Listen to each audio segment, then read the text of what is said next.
네, 안녕하세요.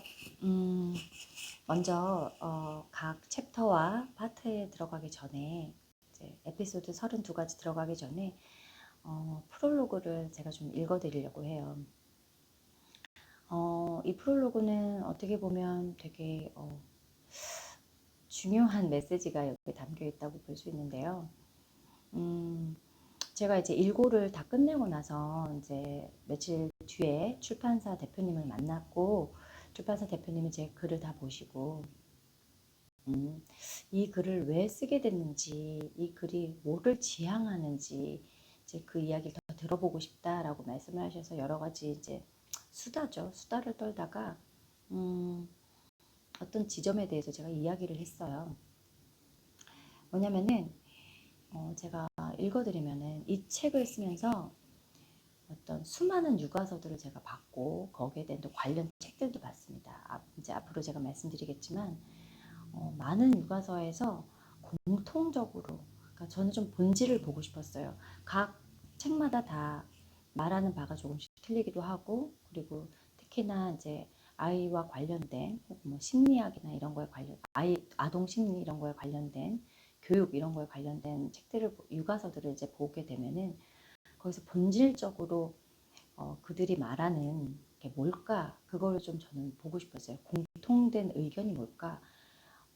다른 걸 다 차치하고서라도 어떤 걸 내가 본질로서 받아들일 수 있을까, 이제 그런 거를 좀 위주로 봤고, 제 나름대로 어떤 몇 가지 키워드를 얻게 되었어요. 그래서 그렇지, 바로 이 키워드로만 내가 내 아이하고 대화를 할 때 적용을 한다면 조금 쉬워지겠다 라는 생각이 들었고, 여기서 내가 배울 점들이 있겠다, 이제 이런 생각을 했고요. 그리고 이 책을 쓰면서 관련된 책들은 아이랑 대화를 하는 방법 이외에도 그냥 일반 인문학이나 수사학 같은 책들을 읽었습니다. 네, 여러분들이 인문학에 대해서는 좀 많이들 아시겠지만 수사학이 뭔지는 잘 모르실 수도 있어요. 그래서 수사학이라는 게 뭔지, 그게 정말 왜 이 시대에 필요하고 특히 엄마한테 필요한지, 그리고 엄마가 이 수사학이라는 걸 알게 되면 아이하고 본질적으로 그 대화를 하는 부분들이 굉장히 수월해지고, 그리고 조금 뭐랄까 약간 의미를 갖게 돼요. 내가 이런 대화를 하면서 이 대화가 맞아? 혹은 이렇게 대화를 계속 해야만 돼? 내 일상은 이렇게 대화하지 않고 감정이 먼저 앞설 때도 있는데 이렇게 이런 식으로 대화를 해야 돼? 라고 할 때 많은 도움을 줄 수 있어요. 본질적인 부분에서요. 이게 사실은 이 수사학이라는 거는 아이한테만 적용하는 것이 아니고 내 주변, 내 사람들, 어떤 나의 인적 네트워크라고 하죠. 그런 모든 관계를 맺는 사람들과 있을 때 필요한 어떤 말하는 방법 이런 것들을 제시를 하고 있어요.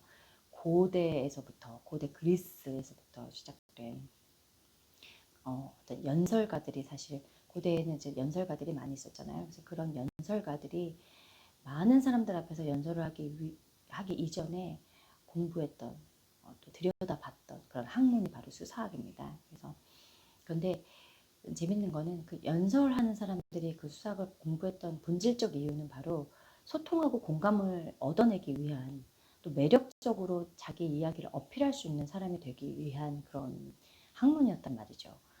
그런데 그게 21세기 지금 우리의 화두는 공감 능력이 어떠냐, 뭐 소통을 얼마나 잘하냐, 얼마나 많은 사람들에게 어떤 뭐랄까 어떤 공통된 동감을 얻어내느냐, 뭐 이런 게 굉장히 키워드가 되어 있잖아요. 수많은 사람들이 강연을 하고 그 강연하는 사람의 이야기를 듣고, 예전에는 이런 강연을 하는 사람들이 되게 어떤 이런 많지 않았지만 지금은 정말 많아졌죠. 이제 그런 것들이 21세기의 키워드이기 때문에 또 이런 사람들이 많이 있고, 이런 소통하고 공감하는 능력을 모두가 다 바라고, 또 내 아이가, 그게 또 어떤 뭐 내 아이가 많은 엄마들이 꿈꾸는 그런 리더가 되는 그런 방법들도 이제 이 안에 있는 거죠. 이 소통하고 공감 능력이 돼야만 리더가 될 수 있다라는 것들을 많은 책들을 보셨을 것이고, 마치 또 이 수사학에서도 이제 그러한 방향들을 제시하고 있습니다.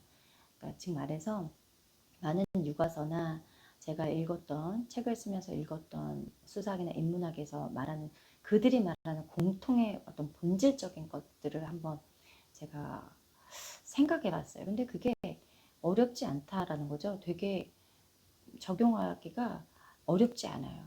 단지 모든 책에서 내가 뭐 메모만 한다고 되는 건 아닌 것 같고 가장 쉽게 적용하는 방법을 계속 찾다 보면은 그게 조금은 수월하게 되더라고요. 그래서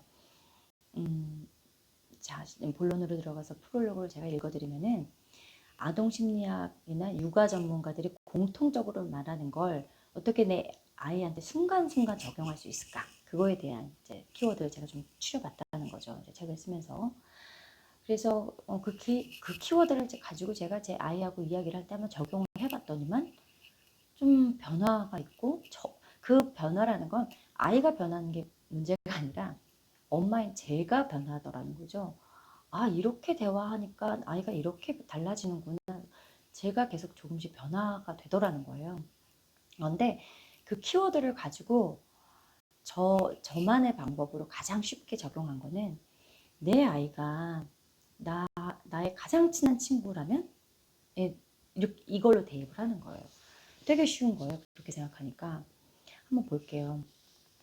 내가 내 제일 친한 친구라면 내 주변에 정말 친한 친구가 있을 거예요. 오래된 친구도 있고요. 뭐 지금 당장 사귀었지만 너무 소울메이트처럼 정말 내 영혼을 닮은 친구가 있을 수도 있고요. 그런데 그 친구와 나의 관계를 생각해 보는 거예요. 내가 왜 그 친구를 그렇게 좋아하지? 그 친구는 나를 왜 이렇게 좋아하지? 우리가 어쩌다 이렇게 친하게 됐지? 근데 거기에 포인트가 있다는 거죠. 관계를 이렇게만 맺을 수 있다면 내 아이도 내 정말 친한 친구처럼 내가 대하고 그 아이도 나를 정말 친한 친구처럼 대해주면 너무 간단하고 좀 명료해진다는 생각이 들었어요. 한번 볼게요.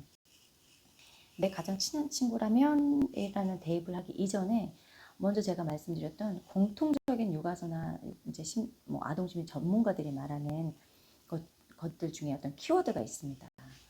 부모 어떤 태도 유형에 관한 이야기인데 많이들 들어보셨을지 모르겠어요. 네 가지로 좀 크게 분류를 할 수 있는데 권위주의적인 부모랑 권위가 있는 부모 요 두 개가 좀 헷갈려요. 근데 권위가 있는 부모는 authoritative parenting이라고 이제 영어로 되어 있고요. 민주적인 부모라고도 이제 말을 해요. 그리고 허용을 하는 부모, 그리고 자유방임하는 부모 이렇게 있습니다. 권위주의적인 부모와 권위가 있는 부모는 좀 상당한 차이가 있어요. 그런데 이제 쉽게 말씀드리면은 권위주의적인 부모는 좀 잘 윽박지르고 수직 관계를 생각하는 거예요. 내 아이를 좀 나의 소유물이라고 생각하거나 혹은 그러니까 아이가 그러니까 내가 좀 통제하는 거죠. 내 아이를 좀 통제하고 수직적인 관계로 바라보는 거예요. 그래서 그렇게 바라보기 때문에 그런 말이 나오는 이제 그런 게 좀 권위주의적인 부모라고 할 수 있어요. authoritarian이라고 하네요. authoritarian parenting이라고 하네요. 그리고 권위가 있는 부모는 영어로는 비슷한 단어가 보이지만은 사실 민주적인 부모다. 수평적인 부모죠. 그러니까 가장 제가 지향하고 이게 바로 내 애가 내 가장 친한 친구라면 이라고 생각하는 부분입니다. 그 대입이 가장 쉬운 제가 아주 지향하는 그리고 많은 이제 전문가들이 지향하는 부모의 유형이 바로 권위가 있는 부모를 말하는 거예요. 그리고 허용하는 부모는 뭐든지 네가 원한다면 오케이 하는 부모예요. 그리고 자유방임하는 부모는 그냥 네 인생이니까 네가 알아서 잘 이렇게 생각하시는 그런 부모 유형인데요. 사실은 이렇게 네 가지로 나뉘어져 있지만 저는 이제 여러 책에서 언급하는 부모와 아이의 대화 방법 중에서 이 키워드가 제일 쉬웠고 납득이 좀 잘 됐어요. 이렇게 네 가지 유형, 그렇지 이런 네 가지 유형이 있지라고 생각을 했어요. 그러고 나서는 여기서 이제 제 상황을 대입을 해본 거예요. 가장 쉽게 어떻게 적용할까?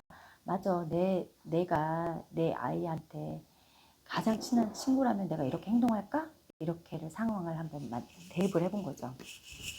그랬더니 관계가 좋아지더라는 거예요. 한번 이제 좀 약간 끔찍한 예를 들어볼게요. 쉽게 말해서 이제 권위적인 부모는 이런 거죠.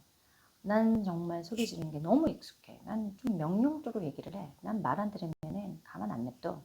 야, 너 엄마 말 안 들려? 너 지금 장난해? 엄마 말 웃음냐? 이렇게 얘기하는 형태가 이제 좀 수직적인 권위주의적인 부모고요. 권위가 있는 부모는요, 아이가 좀 나를 화나게 했어도 친구처럼 이야기하는 거예요. 엄마가 진짜 정말 지금 너무 화가 나는데 엄마 지금 너랑 좀 대화를 하고 싶거든. 너는 어떤 거 같아? 너도 좀 화가 난 거 같이 보여. 근데 우리 뭐가 문제인지 한번 얘기 좀 해보자. 엄마는 이렇게 너한테 좀 소리 지르고 막 씩씩대고 싶지가 않고 난 너랑 정말 행복하게 지내고 싶어. 엄마는 네가 생각해도 그럴 거라고 생각하는데 너는 어떻게 생각하니? 라고 내가 내 친구한테 허심탄회하게 얘기하듯이 내 아이하고 이런 상황에서 이렇게 얘기를 하는 게 바로 권위를 가진 부모의 입장이라고 할 수 있어요. 민주적인 부모라고 할 수 있어요. 이제 뒤로 가서 제가 하지만 권위와 민주가 잘 매칭이 되지 않아라고 이제 생각하신다면은 제가 다음에 또 다른 에피소드로 이야기를 해드릴게요. 그리고 허용적인 부모는 뭐냐면 엄마가 너 화나게 했지 미안해 소리 지르지 마 울지 마 엄마가 잘못했어 너 갖고 싶은 거 있으면 말해 엄마가 다 사줄게 내가 어떻게 우리 이렇게 예쁜 애한테 엄마가 왜 그랬냐 이거 해줄까 아니면 이거 해줄까 저거 해줄까 네가 하고 싶은 대로 이제 다 해도 돼 이렇게 그냥 아이를 그냥 너무 허용해 버리는 거죠. 자기가 잘못했다라는 걸 이런 식으로 인정을 해버리는 거예요.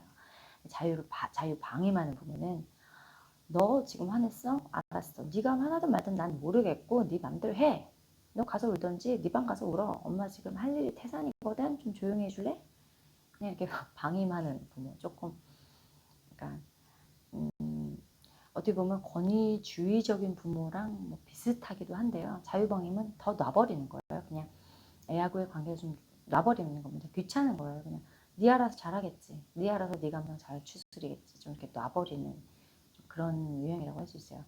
어떠세요? 이런 상황의 어떤 차이점들이 보이실 텐데 아마도 권위주의적인 부모, 그 민주적인 부모가 누가 들어도 누가 봐도 가장 대화를 좀 예쁘게 하는 그렇게 생각이 드실 거라 생각이 듭니다.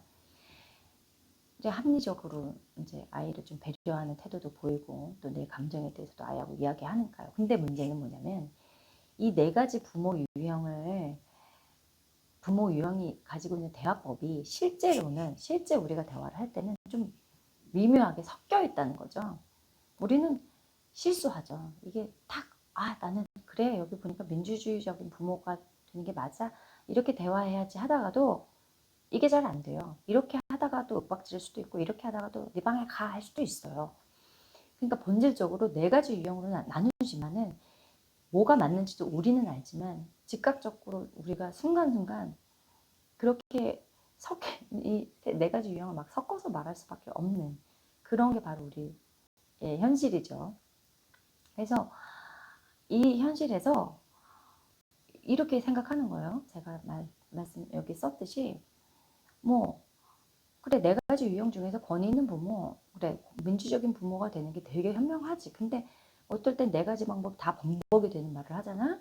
나는 민주적이라고 생각하고 애한테 말했는데 애는 그렇게 생각 안 할 수도 있고 또 말하다가 보면은 갑자기 또 욱해서 소리를 지르기도 하고 협박도 할 수도 있고 또 말하다 보면은 또 애가 원하는 거 들어줘야 되기도 하고 뭘 또 사줘야 되기도 하고 아니면 좀 울라고 냅두기도 하고 뭐 어쩌라는 거지 뭐 어떻게 하라는 거야 라고 많은 생각이 들어요. 되게 헷갈려요. 사실 이렇게 네 가지 유형이 있어도 그때 이제 저는 생각을 한 거예요. 권위를 가진 부모, 민주주의적인 부모를 지향함에 있어서 그 말을 동의를 하기 때문에 그럼 이걸 제일 쉽게 대입을 하려면 어떻게 하면 돼? 내 친한 친구 라면이라고 생각하면 된다는 거죠. 저는 그렇게 생각을 해봤어요. 어떻게 생각하실지는 여러분들이 한번 잘 생각해 보셨으면 좋겠어요. 저는 그런 생각거리를 좀 던져드리고 싶은 거예요. 이제 예를 들면 이런 거죠. 나한테는 아주 오래된 아주 친한 친구가 있어. 30년도 넘는 친구가 나한테는 있어. 저한테는 있거든요. 그래서 걔는 내가 어떤 사람인지 너무 잘 알아. 그리고 나한테 가끔 충고도 해줘.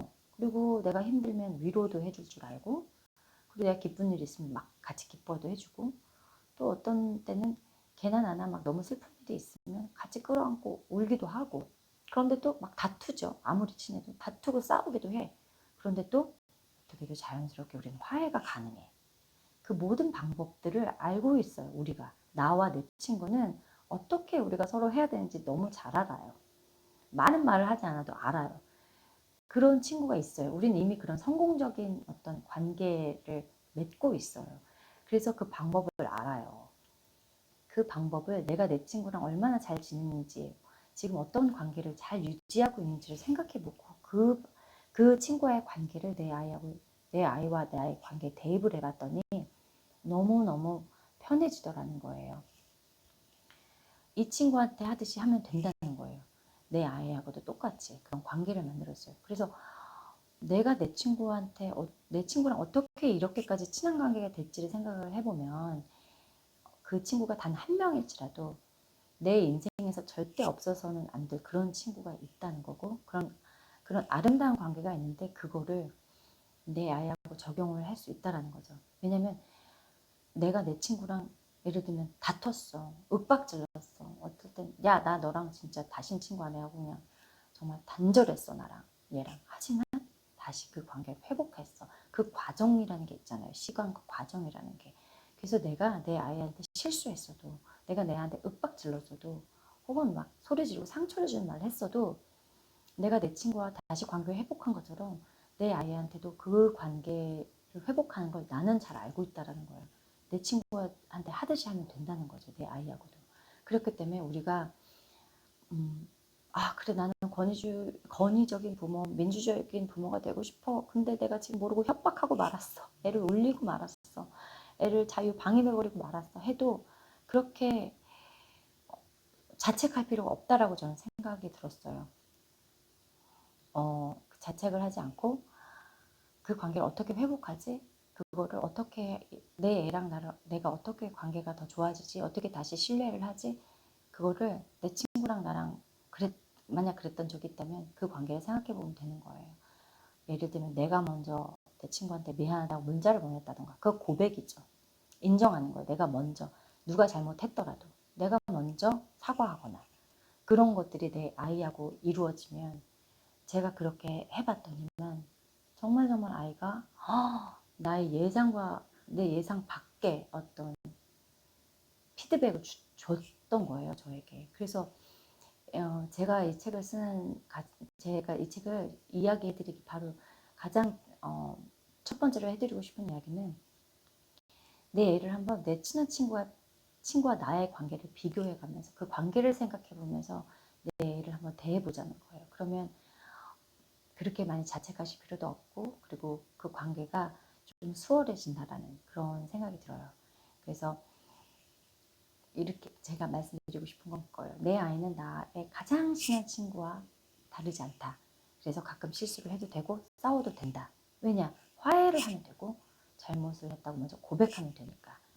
그리고 내 생각을, 내가 이랬다, 난 이렇다를, 내 진심을 내 아이한테 이야기하면 되니까. 그러면 이 관계는 회복되니까. 그리고 지금 내 아이는 충분히 들을 준비가 되어 있고, 그리고 충분히 용서를 해줄 준비가 되어 있으며, 충분히 엄마를 사랑한다는 거, 그리고 부모님을 사랑한다는 거. 그리고 지금의 내 아이는 우리 인생에서 정말 정말 소중한 친구라는 거. 그래서 우리는 이 친구랑 정말 많은 것들을 함께 할 수 있고, 또 오랜 시간을 통해서 서로의 가장 멋진 사람이 될 수 있다는 거. 그리고 제가 인스타에도 올렸지만 얼마나 멋진 일인가를 생각해 보셨으면 좋겠어요. 만약에 내 아이가 정말 나와 너무너무 친한 친구라면, 앞으로도 계속 정말 친한 친구라면, 너무나 우리는 정말 멋진 경험을 하는 겁니다. 왜냐? 나는 내 친한 친구의 탄생을 보지는 못했잖아요. 내 친한 친구의 성장 과정을 다 알지는 못하잖아요. 하지만 내 아이가 내 친한 친구라면, 내 가장 친한 친구 내 아이의 성장도 봤고 볼 수 있고, 탄생까지도 볼 수 있는 거예요. 내 가장 친한 친구의 탄생과 또 성장 과정을 모두 내가 볼 수 있다라는 거, 함께 할 수 있다라는 거 너무너무 멋진 일인 것 같습니다. 그래서 내 아이를 그렇게 바라봐 준다면 뭐 어떤 책에서 말하는 아이는 하나의 인격이다, 아이의 눈높이를 맞게 대화를 해라, 아이의 마음을 들여다봐라, 이런 모든 이야기들이 다 그 안에 대입이 되지 않을까라는 생각을 했어요. 내 아이가 내 가장 친한 친구라면, 내가 내 아이를 가장 친한 친구처럼 대한다면 거기서부터 대화가 시작되는 거라고 저는 생각이 듭니다. 다음부터 이제 제가 챕터를 하나씩 이야기를 풀어내면서 그러면 내 가장 친한 내 친구와 어떤 이야기들을 할 수 있는지를 알려드리겠습니다. 안녕히 계세요.